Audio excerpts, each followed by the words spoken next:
Thiruvarur November 26 3 வேளாண் சட்டங்களை எதிர்த்து டெல்லியில் விவசாயிகளின் தன் எழுச்சி போராட்டம் துவங்கிய 5ஆம் ஆண்டு முன்னிட்டு விவசாயிகள் தொழிலாளர்கள் நாடு தழுவிய கருப்பு பேட்ஜ் அணிந்து தர்ணா போராட்டம் எஸ்கேஎம் விவசாய தொழிலாளர் சங்கம் தொழிற்சங்கம் சார்பாக திருவாரூர் புதிய ரயில் நிலையம் எதிரே எழுச்சியாக நடைபெற்றது.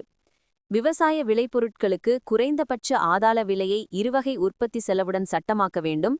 குறுவை சம்பா பாதிக்கப்பட்ட பயிர்களுக்கு நிவாரணமும் காப்பீடு திட்டத்தில் இழப்பீடும் வழங்கிட வேண்டும். தொழிலாளர் விரோத மோசடியான 4 சட்டத் தொகுப்புகளை திரும்பப் பெற வேண்டும்.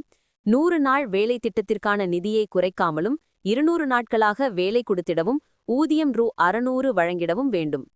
வாக்காளர் தீவிர சிறப்பு திருத்தத்தை நிறுத்திட வேண்டும் உள்ளிட்ட பல்வேறு கோரிக்கையை வலியுறுத்தி நடைபெற்ற தர்ணா போராட்டத்திற்கு எஸ்கேஎம் மாவட்ட ஒருங்கிணைப்பாளர் KR ஜோசப் தலைமையேற்றார்.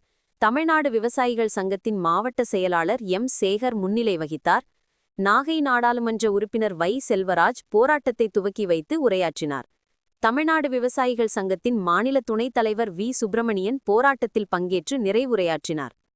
போராட்டத்தில் சிபிஎம் மாவட்ட செயலாளர் முருகையன், தமிழ்நாடு விவசாயிகள் சங்கத்தின் மாவட்ட தலைவர்கள் தம்புசாமி, முருகையன், அகில இந்திய விவசாய தொழிலாளர் சங்கத்தின் மாவட்ட செயலாளர்கள் கந்தசாமி, ராஜா மற்றும் CITU மாவட்ட தலைவர் பி ஜோதிபாசு, AITUC மாவட்ட செயலாளர் சந்திரசேகர் ஆசாட் உள்ளிட்ட தொழிற்சங்கத்தின் மாவட்ட, ஒன்றிய நிர்வாகிகள் 300க்கும் மேற்பட்டவர்கள் தர்ணா போராட்டத்தில் கலந்து கொண்டனர்.